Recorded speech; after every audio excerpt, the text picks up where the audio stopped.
에스겔 7장 5절에서 15절에 있는 바와 같이 7봉인이 열릴 때 4번 나타나는 적그리스도, 이렇게 제가 제목을 정했어요. 그런데 7장 5절에 보니까 보라 재앙이 재앙만이 임하였도다 그랬습니다.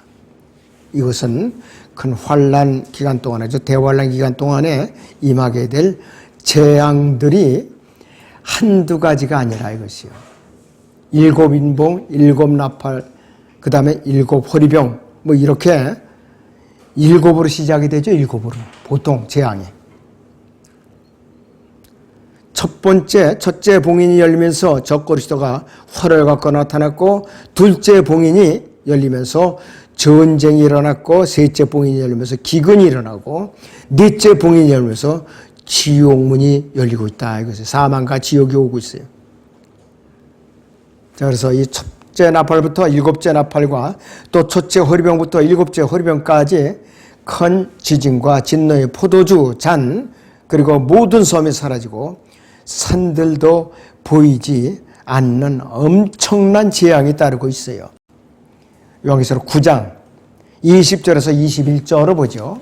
그리고 이러한 재앙으로 죽지 않은 나머지 사람들은 자기들이 손으로 행한 행실을 여전히 회개하지 않고 마귀들과 보지도 듣지도 걷지도 못하는 금, 은, 동, 돌과 나무로 된 우상들에게 경배하기를 그치지 아니하며 또 자기들이 살인과 마술과 음행과 도둑질을 회개하지 아니하더라 그랬습니다. 요한계시록 16장의 20절을 보겠습니다. 그러자 모든 섬이 사라지고 산들도 보이지 아니하더라 그랬습니다. 섬이 사라질 정도면 얼마나 큰 재앙이 쏟아보는가 알 수가 있죠. 이 지진이 일어나서 이렇게 된 거예요. 지진이. 산들도 그렇고. 이번에 그 튀르키, 옛날 이름으로 터키죠. 터키하고 시리아 지역에서 지진이 나가지고 지금 2만 명도 넘죠. 지금 아마 사상자로 전부 하면 10만 명도 넘는다고 추산하고 있어요. 지금 행방불명자가 합서. 그 도쿄 몇 년 전에 일어났던 지진이 있었죠. 네, 그거보다 더 심하대 이번이. 그리고 전기, 수도가스가 다 끊기니까 구조 활동하기가 보통 힘든 것이 아니에요. 어떤 사람 102시간인가 108시간 만에 이제 구출됐다고 그러더라고요. 참 여러 가지로. 그러니까 이 큰 환란이 오면은 그 정도는 아무것도 아니에요. 그 정도는 아무것도 아니야. 시리아는 더군다나 하도 그 상황이 더 악화되고 러시아하고 이란 외에는 구조대가 간 나라가 없어요. 관계가 안 좋아가지고. 이스라엘하고도 이렇게 대적 관계가 있다. 이스라엘이 막상 지진이 나니까 우리가 구조대 보내면 어떻겠어. 그러니까 거부하는 거야 또 그 주제에. 전쟁은 전쟁이고 구제는 구제 아니에요. 근데 사람 마음이 그렇게 완악해요. 그렇게 사람이 죽어가도 구조대를 안 받는 거예요. 이게 세상이고 타락한 사람의 본성이에요. 앞으로 이 땅의 큰 환란 기간에 지진은 지구상에 여태까지 있었던 지진과는 비교가 안 될 정도예요. 비교가 안 될 정도라 이것이. 무게가 한 달란트나 되는 큰 우박이 하늘로부터 사람들 머리 위에 떨어져요. 한 달란트 하면은 3.75kg이에요. 3.75kg. 큰 묵직한 수박 하나예요. 그게 가속도가 붙어 사람 머리에 떨어져 봐요. 즉사하게 즉사. 너무나도 재앙이 고통스러우니까 하나님을 모독해요. 모독해. 요한계시록 16장 21절 보죠. 거기에.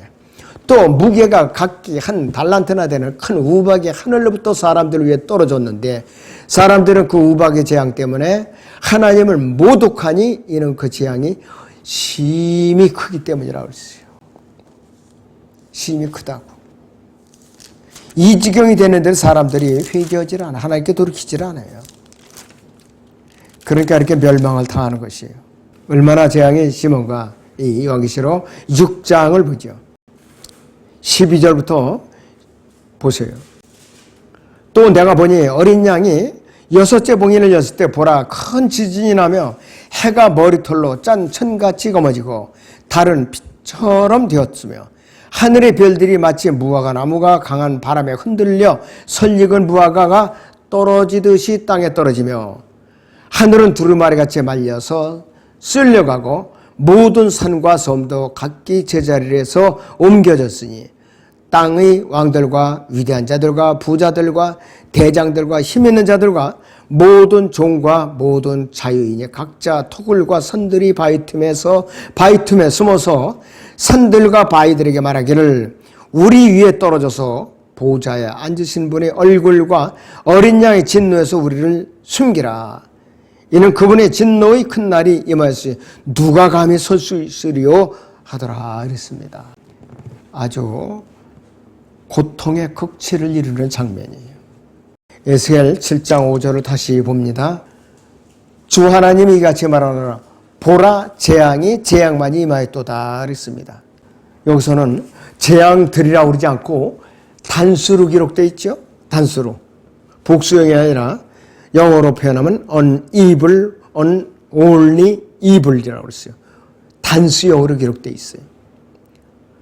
자, 그 끝이 이르게 됨으로써 하나님께서는 이 땅에서 그분께서 내리실 수 있는 유일한 일은 오직 재앙을 내리시는 것 외에는 할 일이 없으신 거예요. 큰 환난기에는 재앙으로 일관하시는 거예요.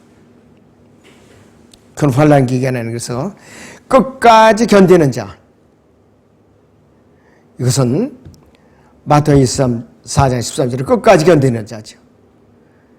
그리고 요한계시록 7장과 14장에서 인맞은 14만 4천 명과 피트라로 피신한 자들 외에는 거의 다 죽임을 당한다는 소리예요. 죽임을 당한다는 소리예요. 에스겔 7장 6절에 보면 끝이 왔도다. 그 끝이 왔도다. 끝이 너를 찾나니 보라 끝이 왔도다. 이렇게 말씀하고 있어요. 자, 그런데 에스겔 7장은 다른 장들에 비해서 소술 형식이나 문장 형태로와 지극히 아주 시적으로 표현이 되고 있어요. 시적으로. 에스겔 7장에서 특별히 마귀와 그 추종자들과 끝까지 견디는 자에 끼지 못하고 마귀에게 굴복한 자들을 위한 것이라는데 우리는 주목을 해야 돼요. 마귀에게 굴복한 자. 7장 7절에서는 오 그 땅에 거하는 자여 그 아침이 왔도다. 그 때가 왔도다. 고난의 날이 가까웠으니 산들에서 나는 소리는 아니라 그랬습니다. 예수님께서 재림하시는 이제 광경이 벌어지는데요. 소선지서 요엘 2장 1절에서 4절을 봅니다. 너희는 시온에서 나팔을 불고 내 거룩한 산에서 경고의 소리를 내어 그 땅의 모든 거민들로 떨게 하라. 이는 주의 날이 오며 그 날이 가까움이라. 흑암과 암행의 날 구름과 짙은 어두움의 날이 산들 위에 펼쳐진 아침 같으니 많고 강한 사람들이라. 이 같은 일은 전에도 없었고 또 이후 곧 많은 세대들이 연수에까지도 다시 없으리라. 불이 그들 앞에서 삼키며 그들 뒤에서는 화염이 불타는도다. 그 땅은 그들 앞에서는 에덴의 동산 같으나 그들 뒤에는 황량한 광야 같으니 정녕 어떤 것도 그들을 피하지 못하리라. 그들의 모양은 말들의 모양 같고 그들은 마치 기병들처럼 달리리로다 했습니다. 재림하시는 예수님과 함께 이 땅에 군사로서 내려오시는 여러분들의 모습을 말하는 것이 바로. 자, 에스겔 7장 7절에서요. 오, 그 땅에 거하는 자여 그랬습니다. 2장 지금 읽어드린 데서도 그 땅의 모든 거민들로 떨게 하라 그랬습니다. 그 땅의 모든 거민들 어디에 환난을 통과하고 있는 유대인들을 말하는 것이에요.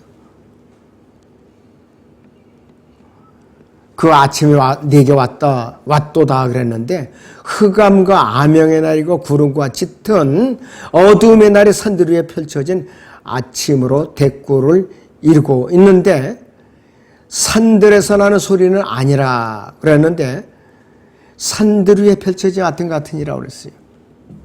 이게 뭐냐? 아침은 시작이자 끝이에요.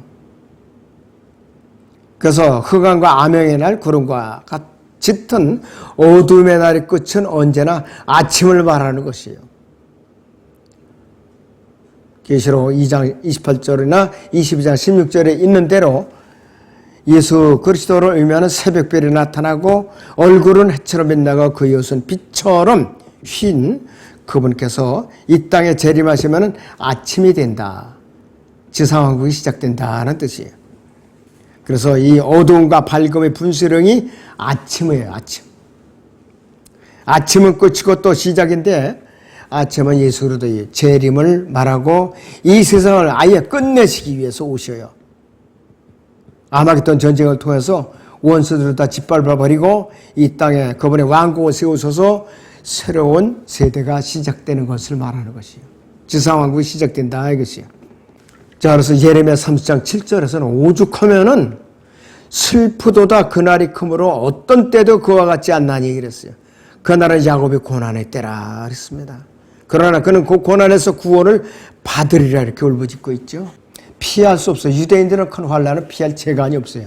이 시대의 개별적으로 복음을 듣고 이 시대의 은혜의 복음을 듣고 이 시대의 남은 자로서 구원받기 전에는 큰 환난을 피할 방법이 없어요.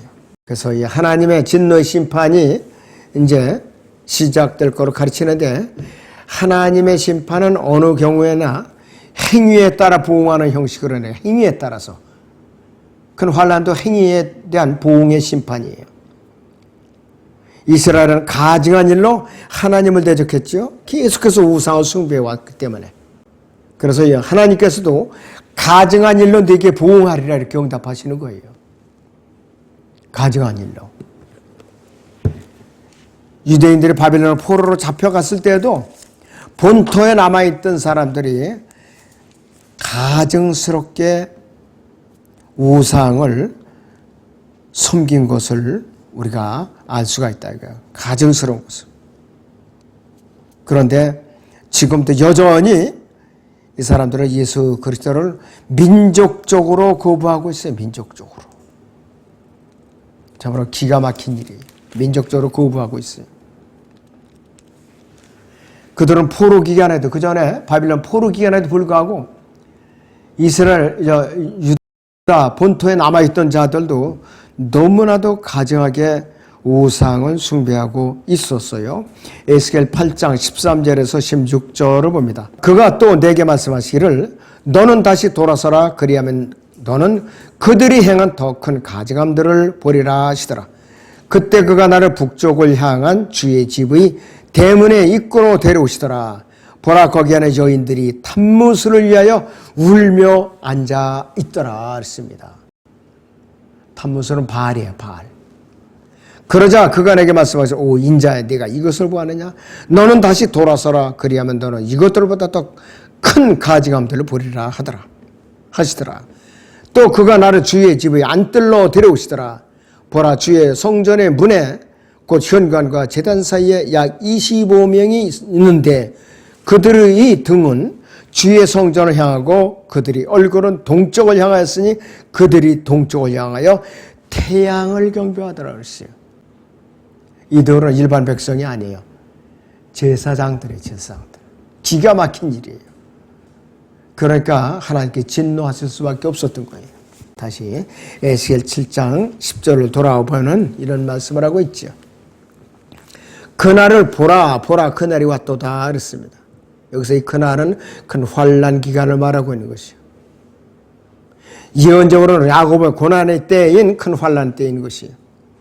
그래서 오죽하면 다니엘도 예언을 어떻게 했느냐. 다니엘 12장 1절에서 민족이 생긴 이래로 그랬어요.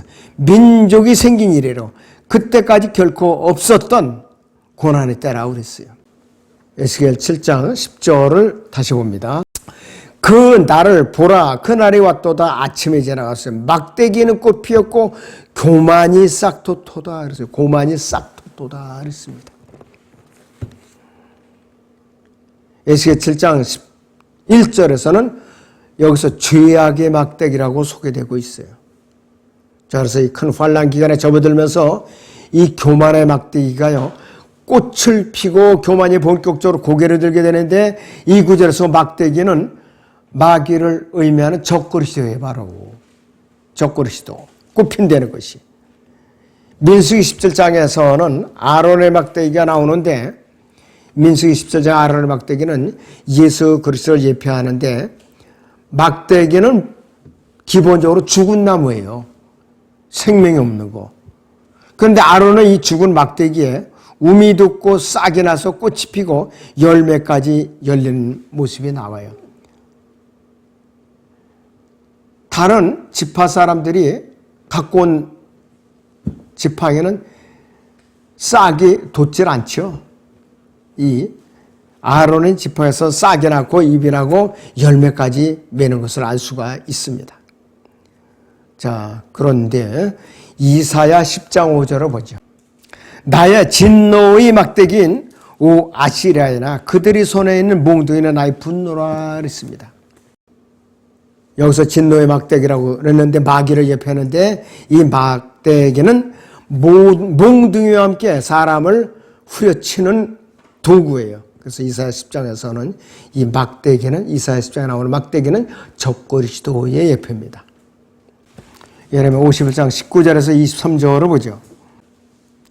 야곱의 분깃은 그들과 같지 아니하니 이는 그가 만물의 조성자시요 이스라엘은 그의 유업의 막대기임이라 만군의 주가 그의 이름이라 너는 나의 전쟁 도끼요 전쟁의 무기라 내가 너와 더불어 민족들을 산산조각내며 내가 너와 더불어 왕국들을 말하리라 내가 너와 더불어 말과 그 탄자를 산산조각내며 내가 너와 더불어 병거와 그 탄자를 산산조각내리라 내가 또 너와 더불어 남자와 여자를 산산조각내며 내가 너와 더불어 늙은 자와 어린 자를 산산조각낼 것이요 내가 너와 더불어 청년과 소녀를 산산조각내리라 내가 또 너와 더불어 목자와 그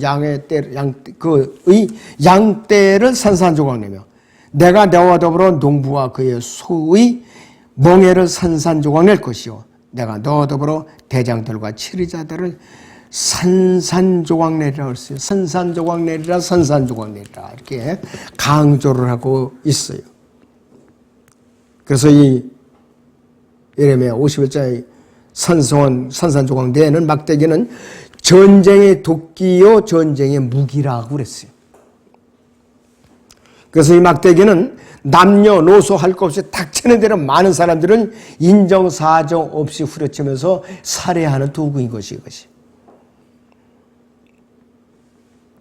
심지어는 예수 그리스도를 지칭하는 목자와 또 그분의 양떼까지도 죽이는 무기가 되고 있어요. 그렇다면 이 막대기도 마귀나 적그리스도의 예표이죠. 자, 예레미야 51장 25절에서 26절을 보죠. 주가 말하노라 온 땅을 멸하는 오 파괴시키는 사나 보라 내가 너를 대적하노라 내가 네게 내 손을 펴서 너를 바위들로부터 굴러내리고 너를 불탄 산이 되게 하리라. 그리하면 사람들이 네게서 모퉁이 돌이나 기초를 놓을 돌을 취하지 아니할 것이요 너는 영원히 황폐하게 되리라 주가 말하노라 이렇게 선언하고 있어요. 그래서 마귀가 영원히 황폐하게 되어서 사람들이 그에게서 모퉁이 돌이나 기초를 놓을 돌을 취하지 아니할 것이다 이렇게 말하고 있는데 이 타이밍이 언제냐? 예수님께서 지상 재림하신 뒤에요. 바로 지상 재림하신 뒤에를 이후를 말하고 있는 것이에요. 다시 에스겔 7장 10절로 돌아와 보면은 막대기는 꽃 피었고 교만이 싹 텄다고 그랬어요. 적그리스도의 예표이고 그는 환난 기간 때에 적그리스도의 만행이 온갖 사악한 만행이 교만으로 꽃이 피었다는 소리예요. 그래서 그의 교만이 충분히 싹 틀 대로 싹 텄다는 뜻이죠. 그렇기 때문에 그날을 보라 그날이 왔도다라고 외치는 소리는 바로 이러한 상황을 예고하는 것이에요. 에스겔 7장의 상황은 큰 환난을 묘사하고 있는 것이에요. 에스겔 7장 11절을 봅니다. 폭력이 죄악의 막대기에서 일어났어요. 그들 가운데 아무도 그들의 무리 중에 아무것도 그들 소유 중에 어떤 것도 남아있지 않을 것이며 그들을 위한 울부짖음도 없을 것이라고 말씀하고 있죠. 예수 그리스도께서 재림하셨기 때문에 그런 것이요. 자, 짐승과 땅의 왕들과 짐승인 적그리스도와 땅의 왕들과 그들의 군대가 예수 그리스도와 그분의 군대를 대적하기 위해서 아마겟돈에 모였지만은 결국은 적그리스도의 짐승이 잡히고 유황불에 던져지죠. 그러니까 그들이 대장을 잃어버렸으니까 울부짖는 거예요, 그들이. 갈팡질팡하면서. 그래서 오히려 이들을 기다리는 것은 뭐야? 하늘의 새들이 초청을 받아가지고 뜯어먹는 거야, 이제. 왕들의 살과 장군들의 살과 용사들 살과 말들과 그 탄 자들이 살을 먹는 위대하신 하나님의 만찬이 있어요. 지구상에서 위대한 하나님의 만찬은 아마겟돈에서 이 모여든 2억 군대의 살을 이 독수리 같은 맹수들에게 뜯어먹이는 것이 하나님의 위대한 잔칫날이에요. 사람에게 맛있는 고기상을 차려주는 날이 아니라 이거였지 바로. 에스겔 7장 13절에서 파는 자가 아직 살아있다 할지라도 그 팔린 것이 다시 돌아갈 수 없으리라. 이는 환상이 그 온 무리에게 미쳐 그들이 돌아가지 못할 것이요 아무도 자기 생활의 죄 가운데 스스로를 힘있게 하지 못할 것임이라 이렇게 묘사하고 있어요. 레위기 25장에서는 토지에 관한 법, 환희의 해 50년째 되면은 샀던 사람이 주인이 요금을 돌려줘야 돼요. 주인이 요구면. 자, 레위기 25장 보죠. 자, 52절. 환희해까지 불과 몇 년이 남았으면 그 사람과 계산하여 그의 연수에 따라 그를 사는 값을 그에게 다시 줄 것이며 그는 그를 1년의 품꾼같이 여겨 다른 사람이 내 목전에서 그를 가혹하게 다스리지 못하게 할지니라. 만일 그가 이 기간 동안에 다시 살 수 없다면 즉 그와 그의 자녀들은 환희의 해에 나가리니 이스라엘 자손은 내가 종들이 됨이라. 그들은 내가 이집트 땅에서 데리고 나온 나의 종들이라. 나는 주 너희 하나님이라. 아무리 내가 돈 주고 남의 땅을 샀어도요 50년째에는 돌려줘야 돼요. 종도 마찬가지예요. 그것이 이스라엘의 법이에요. 이것을 어설프게 잘못 적용한 것이 공산주의예요. 이북도 그렇고 중공도 그렇고. 그래서 이 환란 기간에는 이 땅에 살아남으려면은 목숨을 부지하기 위해서는 적그리스도에게 굴복을 할 수밖에 없죠. 남녀노소 할 것도 모두 오른손에 이마에다 짐승의 표를 받지 않으면은 매매 행위가 이루어질 수가 없어요. 그러니까 굶어 죽는다는 뜻이에요, 바로.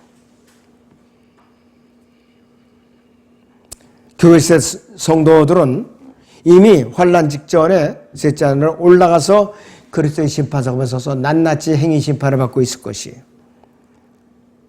그리고 이 진노의 자녀, 불순종의 자녀들만 이 땅에 남아있게 되는 것이에요. 그래서 이 땅에는 하나님의 진노가 온 세상에 쏟아내리기 때문에 어떠한 군대에도 이길 수가 없어요.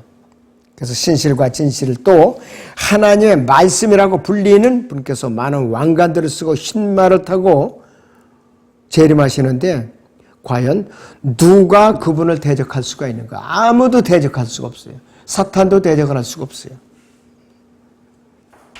자, 전쟁까지는 좋았는데 전쟁이 끝나자마자 직후에 전염병과 기근이 또 따르더라고요. 바로 전염병과 기근. 에스겔 7장 15절 봅니다. 밖에는 칼이 있고 안에는 전염병과 기근이 있으니 들에 있는 자는 칼로 죽을 것이요 성읍에 있는 자는 기근과 전염병이 삼키리라 그랬습니다. 튀르키예, 시리아에 지진이 났죠. 이제 며칠 지나면 전염병이 돈대요, 그 지역에. 그러니까 더 무섭다는 거야, 이것이. 너무나도 끔찍한 일이에요.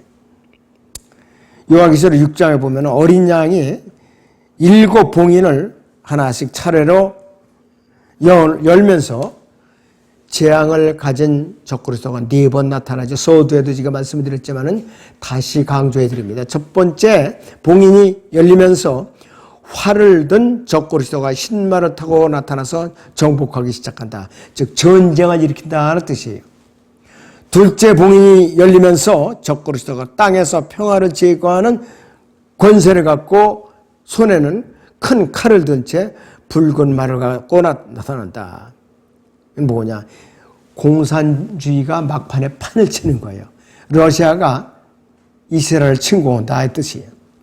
그런데 세 번째 봉인이 열리면서 검은 말을 탄 적그리스도가 손에 저울을 들고 나타나는데 이 땅에 아주 기근이 극심하고 식량난이 극도에 달한다는 뜻이에요. 너무나도 식량을 구하기 힘들다는 뜻이에요. 자, 네 번째 봉인이 열리면서 이번에는 적그리스도가 창백한 말을 타고 나타나는데 사망과 지옥이 뒤따른다. 죽음이 뒤따르고 수많은 사람들이 목숨을 잃고 지옥으로 간다는 뜻이에요. 그래서 이 큰 환난은 말로 표현하기조차 힘든 너무나도 고통이 심한 인류 역사 이래 최대의 재앙이 아닐 수가 없어요. 그렇기 때문에 앞으로 이 땅의 큰 환난기에 남아있을 사람들은 참 불행한 사람들이에요. 정말로 복음을 전하는 사람들이 비웃어요. 지금도 여전히 웃고 조롱하고 전도지 지으면 발로 짓밟고 지나가거나 수책자 지으면 휙 던져버리고 그렇게 여전히 지나가고 있어요. 좀 안타까울 수도 있죠. 여러분들이 연민을 갖고 기도하면서 전하는 데 힘써야 됩니다. 자, 기도하겠습니다.